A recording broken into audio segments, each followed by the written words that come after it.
Like I was in corporate for 20 years and I learned how to do things a certain way. And then when I became an entrepreneur, it was like, well, why isn't this working for me? And, why am I still butting my head up against a wall? And I just feel like this allows, it really shines a light on how it is, right, that you can approach tasks differently, how it is that you can problem solve differently, how it is that you can engage with other people from a place of understanding where it is that they're coming from and knowing how to interact.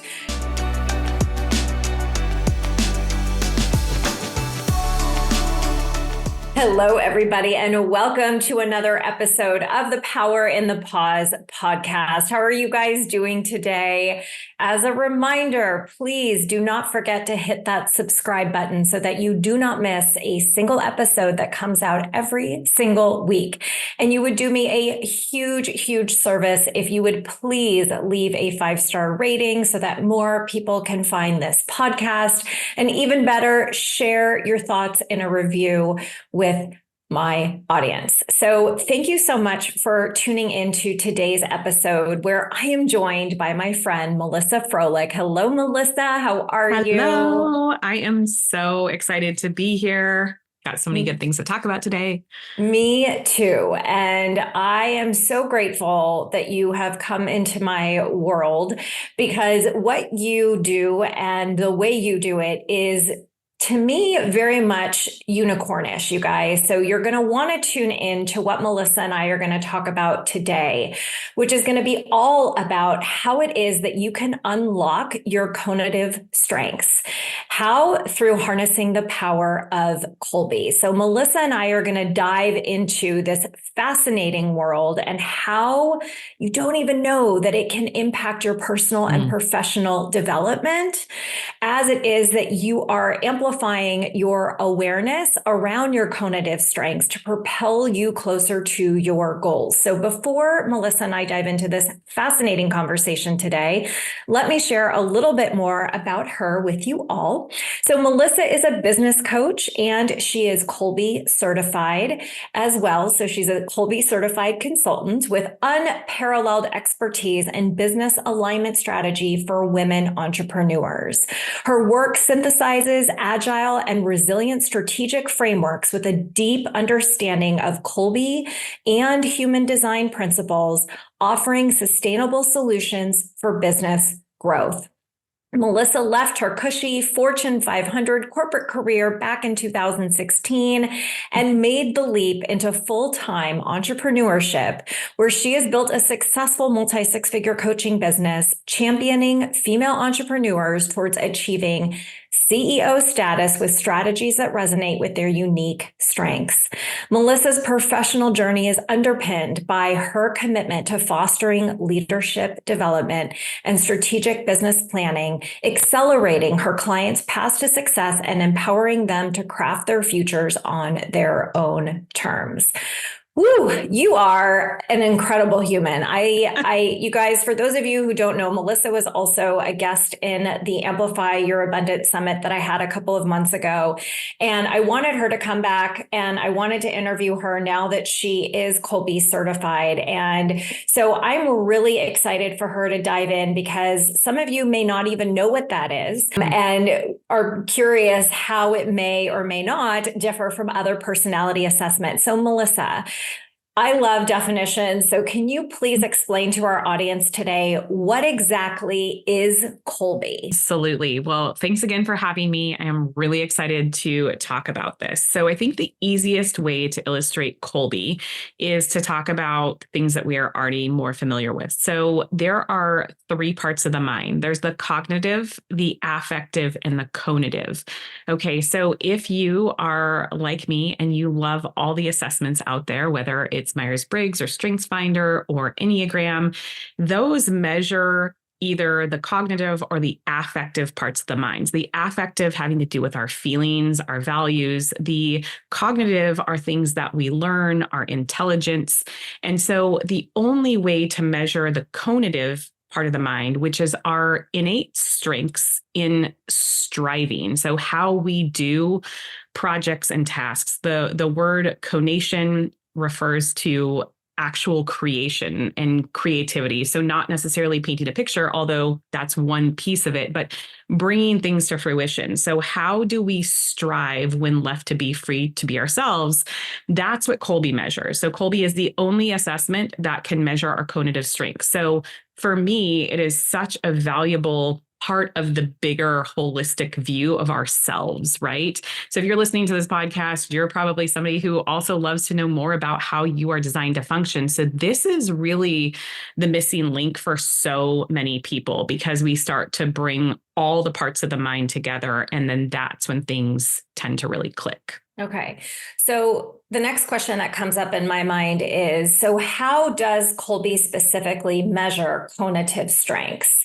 And what aspects of human behavior then does it actually focus on?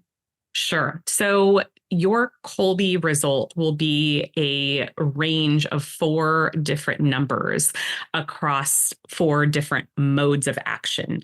And this tells us how we are going to approach doing things. So when we strive, when we're exerting energy. So it tells us when free to be ourselves, when not influenced by the affective and the cognitive things, when we are just doing, how do we thrive? How do we thrive when striving?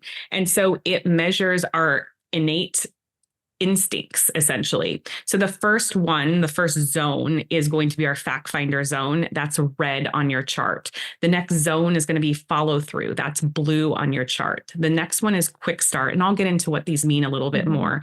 And then the last one, which is yellow, is implementer. I want to be really clear on this, because especially if you're a service provider, when you do your Kolbe MO and you look at your implementer number, notice that it is spelled OR. This has to do with the use of actual tools and tangibles and getting your hands on things. This has nothing to do with implementation and completing things. So implementer measures how are we going to use our hands or use tools to have that be part of the process. So overall, what happens is we get a number. Mine happens to be 8353. And that tells us which zone I fall into in each of those modes. There are no good scores. There are no bad scores. This simply highlights our strengths. Another really important thing I want to highlight is this doesn't indicate what we can do.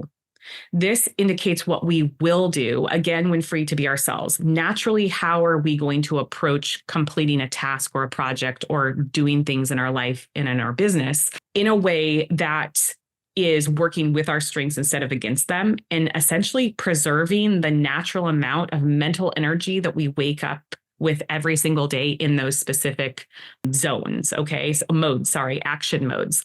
So the fact finder, which is the first one, that's simply how we deal with information. Are we somebody who needs a lot of information or a little bit of information to start a task?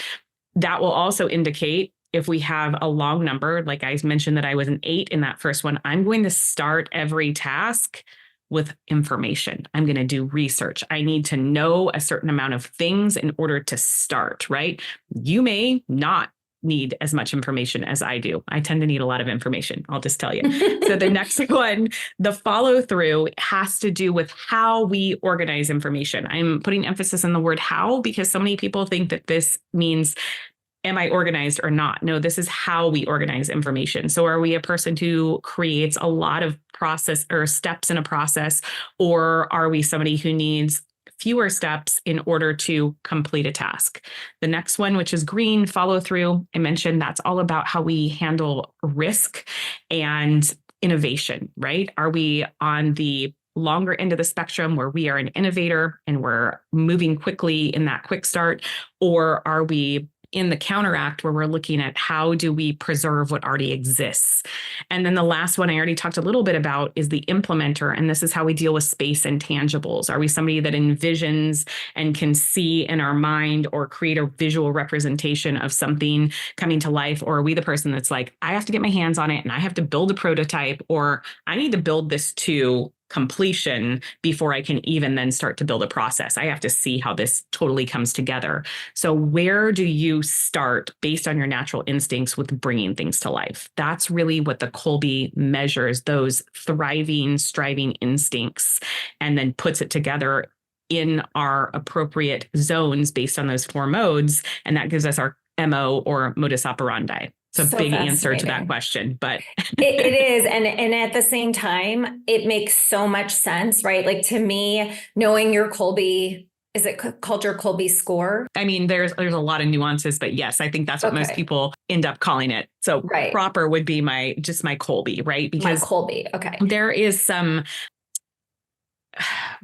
people have some affective tendencies around the word score, right? It's not a good or a bad score. So it's just your Kolbe, it's your MO. They've really tried to come away from that. But if you're familiar with Kolbe, you probably are somebody who's going to say Kolbe score, and that's okay, right? It's just the understanding. It's not good or bad. We're not highlighting what you're not good at. We're highlighting what your strengths are and how that's going to show up.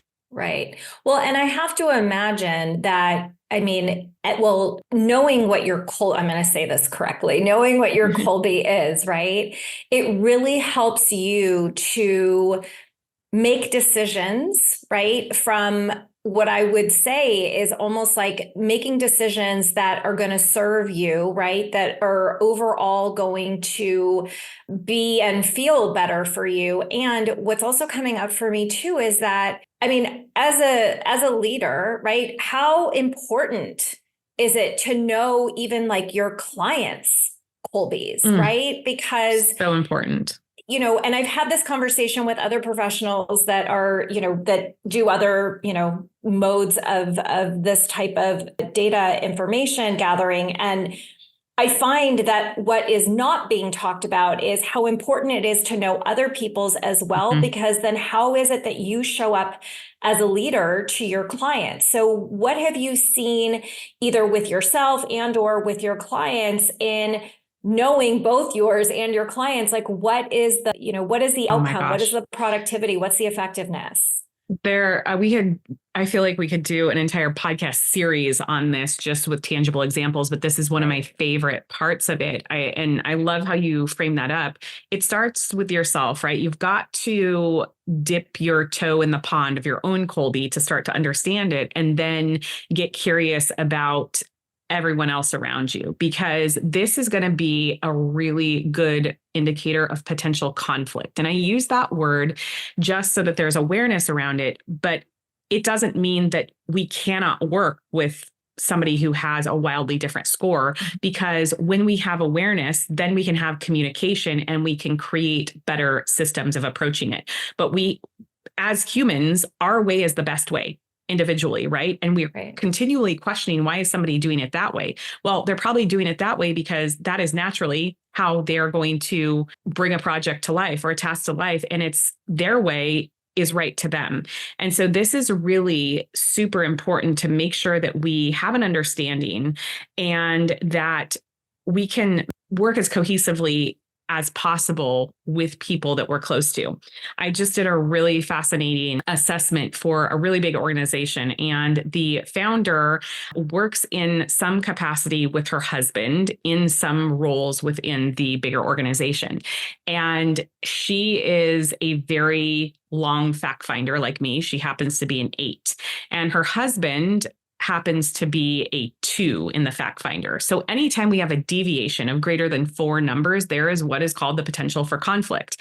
And so one of the things that I really, really highlighted is the founder needs a lot of information in order to feel, that's the affective piece, but confident in moving forward, right? So she will spend a lot of time gathering data, information, researching to approach a task. And then there's that, we assume everyone is like us, right?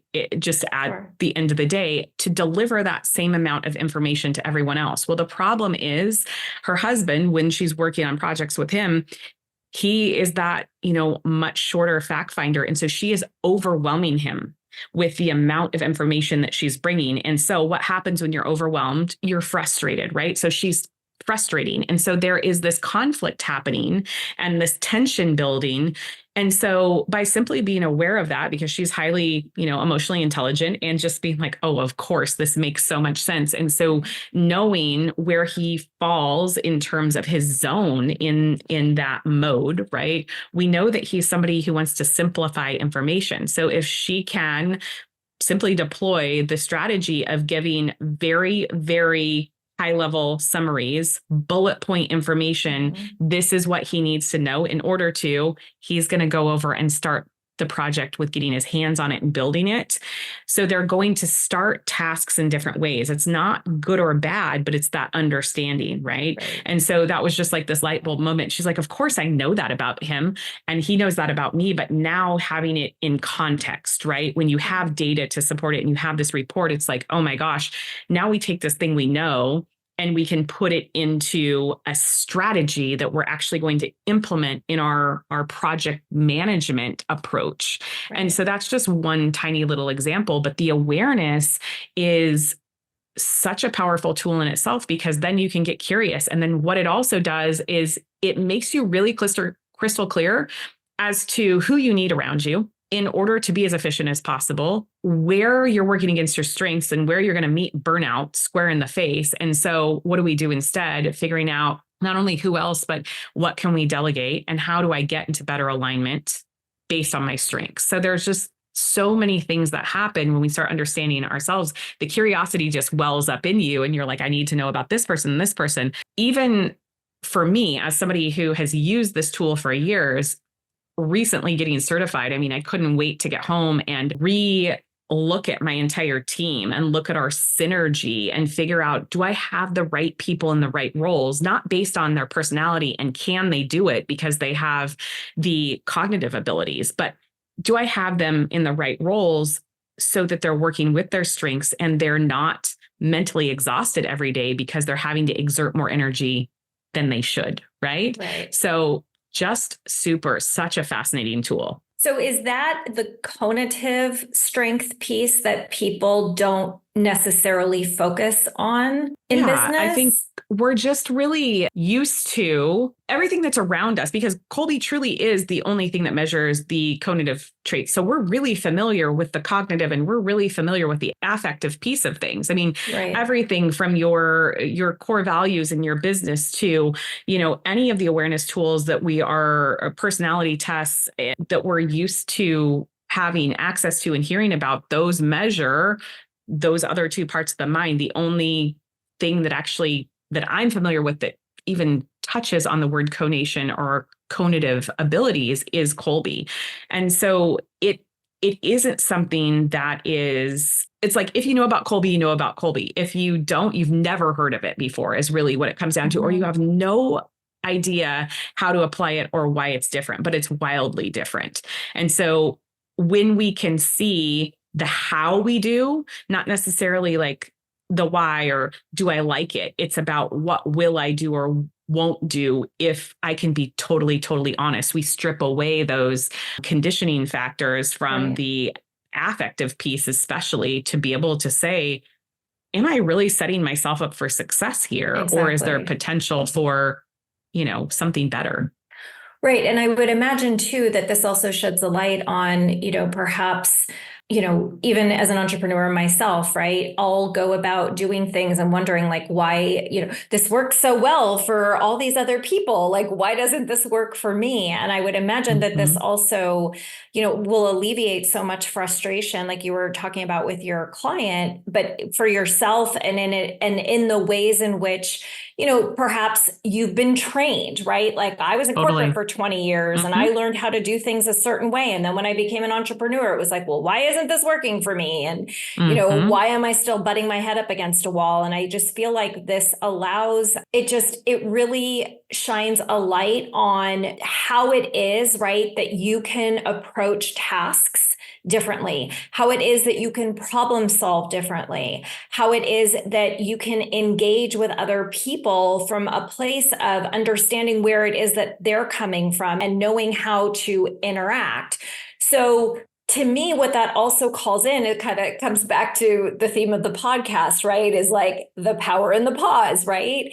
Yeah. I think that we go on autopilot so frequently that it's like, well, this is how I've always done it. So I'm just going to keep doing it this way, even if it feels harder or, if I keep pushing at it, it'll work. So how is the importance of, or how can moments of pause, right? Self-reflection, right, in amplifying your conative strength help you to feel, the term success, right, is kind of a measure that we all use, and fulfillment in life and business. Yeah. I think the pause piece is when you do your assessment, or if you have done your assessment, going back and looking at it with fresh eyes, and then the contemplation of where am I working within my strengths and where am I working against them, right? Because we all wake up every morning with the same amount of ergs or mental energy units. How those ergs are distributed is dependent upon our conative strengths. So how many ergs do I get for my fact finder is going to be different from somebody who has a 2 in fact finder. They're going to have more ergs in implementer or follow through or quick start or something like that. But if they're in a role where they're having to do heaps and heaps of research, that's going to bring them to a place of burnout and frustration and overwhelm, because the question is really around what makes people productive, right? We all know a lot of smart people, and we probably know a lot of smart people who aren't very productive, and they're not very productive for a reason. So what is that reason? So asking ourselves and pausing to say, like, where is my productivity being inhibited? Like, where am I feeling? And that's, we get to bring the affective in here to contemplate it, because then we can look at the actual conative strength piece and to say, and to further illustrate this, Kolbe has a really cool tool for this, because what we're talking about right now, for the most part, is our Kolbe A. That's your modus operandi results for yourself. The A is for yourself. And then you can do a Kolbe B, which I had no idea even really how to use this until truly understanding it from going through certification. I'm like, oh my gosh, everybody needs to do this and they need to do the C. But the B is something that we can do on our role.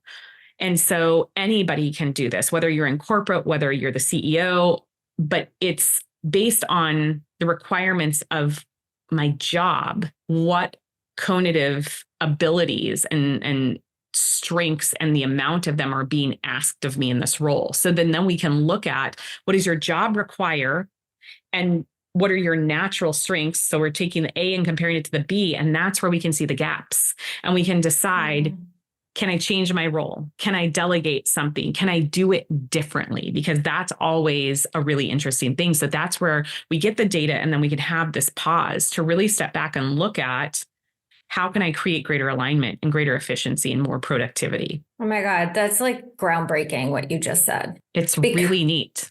Because I think that the way that we think about what's in the gap is that there's something wrong with us, exactly. Right? Like, why can't I figure this out? Or why is this so hard for me? Versus understanding that we're just not built that way. And that's okay, right? So how do we fill the gap, right? Like, who do we delegate to? Who do we need to hire in our organization to fill that gap? And so, like, what I'm also hearing you say is that it's really about operating at our highest and best at this point, right? And creating, like, kind of what's like the image that's coming up for me is like being able to really create that well-oiled machine that doesn't need oiling very often, because you've got all the right cogs in place, right? Absolutely. Yeah. So anybody can get their Kolbe, right? Yep. It's $55. You can go to kolbe.com, Kolbe,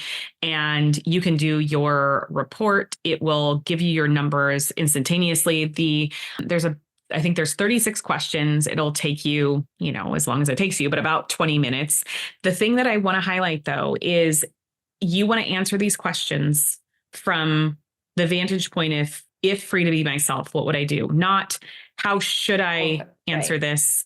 Or if you're in corporate, how have I been doing this? Right? How have I been doing it? Or how was I trained to do this? Or if you're in corporate, how does the culture want me to do this? That is where the Kolbe B would come in. Okay. So we can talk about what you're actually doing, but we want to know, when free to be yourself, how are you going to operate? The cool thing about this is, and I think this will help to illustrate this point, Kathy Kolbe, who is the woman, behind this incredible, just life's work that she has shared with the world. And I got to meet her during the certification and learn with her, which was just wild in itself. I was going to ask, was she the instructor? She did come and she taught several, and she called me up for a hot seat, actually based on my Kolbe B, because so my own analysis of my job, there was some really big deviation there.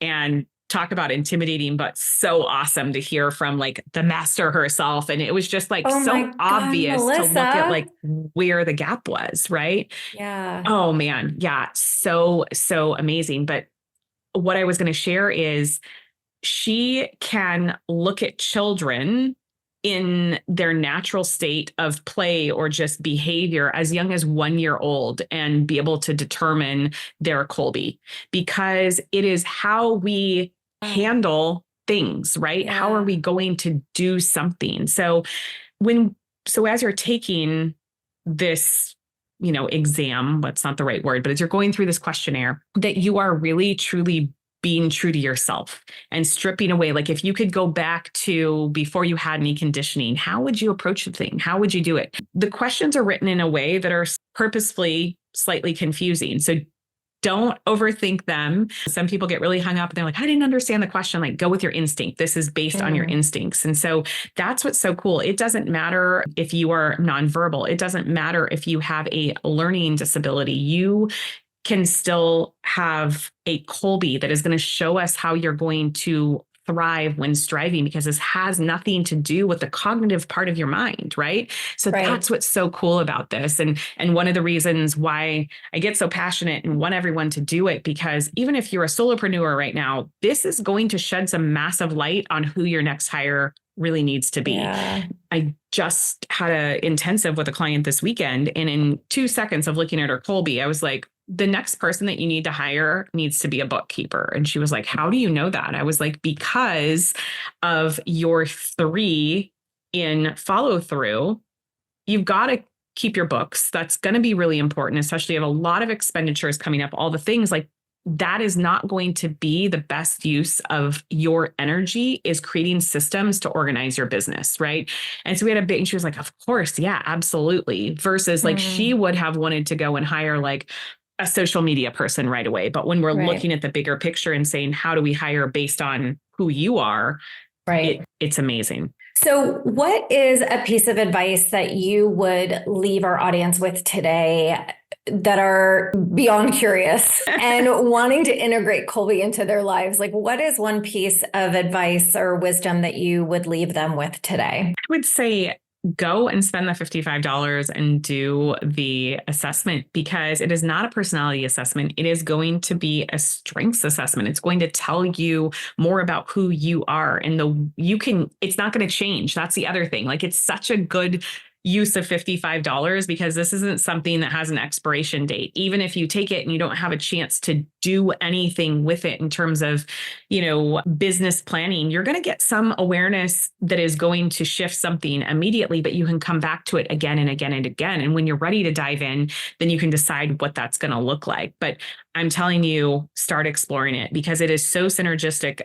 It is going to shed greater light on all the things that you're already doing. I just got off a call with a client, and we were talking about her business model based on the fact that she's a projector in human design. But then we specifically were talking about her challenges in her marketing and where she was feeling like she was running up against not getting the invitation, which is the strategy for projectors. So we went over to her Kolbe, and looking quickly at her fact finder, that was a big clue for me into maybe why that invitation wasn't happening in the way that she was hoping that it would in her human design. So that's just an tiny little illustration of how I use it with human design. It's very synergistic. We can apply it to so many other ways. So get curious about this. If there's anything about today's talk that you were like, I'm interested in that thing, go do it. It's a really comprehensive report. I mean, you will learn a lot from it. Yeah. And I mean, I am a splenic projector.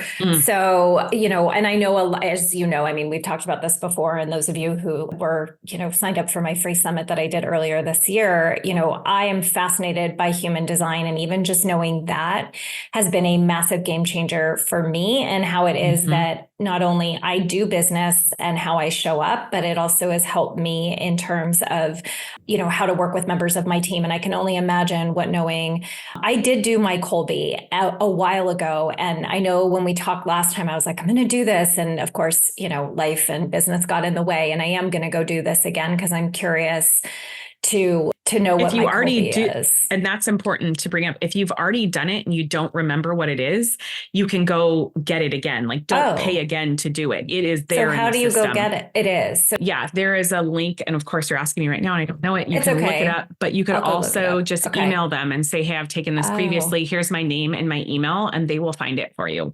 And if you work with a consultant, same thing. If you don't know it, but you're like, I know I've done it before, we can pull it into our systems in the back end. So don't pay for it again. Okay. Yeah. Good. I'm glad I said something. Yes. So those of you guys who think you've done it too, we get to go send an email to their customer service people or to figure this out. Melissa, I love you so much. I love what you do. I think that this is such a game changer in the way that we get to approach business, whether you're an entrepreneur or whether you're in corporate. I want to make sure that people know where they can find you. So where is the best place? Gosh, LinkedIn or Instagram. I kind of hang out in both spots a lot these days, but Melissa Froehlich _biz, the hardest thing to spell, but it'll be in the show notes, is my handle on Instagram. And feel free to send me a DM. You can send me a screenshot of your results with a question. Like, I really am passionate about this work and just seeing how people are able to really practically apply it in their business and with their teams and with their families. And gosh, we didn't even get into that, but you can do it, with your husband. And certainly I've done that. And it's so fascinating to just see, and no wonder we all approach things differently and you have that appreciation. And so hopefully, you're going to get excited about this too. Yeah, I love this. This is like so my jam. And I encourage everybody listening to go take their Kolbe questionnaire and figure out what your Kolbe is, because it really, it is a game changer in how it is that you show up in every aspect of your life. It doesn't just, as you just said, like, it doesn't just impact your business, it impacts your relationships. And now it makes me even curious. Like, I want to get Jeff to do his, because you were just talking about your client. I was like, oh my God, like, I can totally see, like, and I'm curious, like, how many points are we different, right? In each of the four action modes. So great. You guys, I hope that you loved our conversation today as much as I did. I know that we could probably talk for another hour and go into like how human design and relationships and all of this stuff. But ultimately, what my goal was today, at least in the time that we had together, was really to help each and every one of you guys to amplify your abundance in your life by seeing and learning new things about you, about how it is that you approach your business, and ultimately just seeing how, when you dive headfirst into self-awareness, how it can amplify your ability to show up in life and in your business differently. And most importantly, as Melissa has talked about today, really, it can amplify your conative strength and lead to greater success and fulfillment in your life. So thank you all for tuning into today's episode. I would love to hear your thoughts about it. What was your moment? What was super curious, or a curious thing that popped up in your head? You're free to email me, wendy@wendysterling.net, or similarly, I'm on Instagram, Wendy Page Sterling. Send me a DM. I'd love to hear your thoughts about today's episode. Melissa, thank you. Truly thank you for not just being in my life and in my sphere of people that I get to say I know, but also for the work that you do and the many, many lives that you are continuing to change. So thank you so much for being my guest today. Thank you. This was so fun. So good. Thank you, you guys. I can't wait to see you in the next episode. Sending you so much love and light always. Bye, everybody.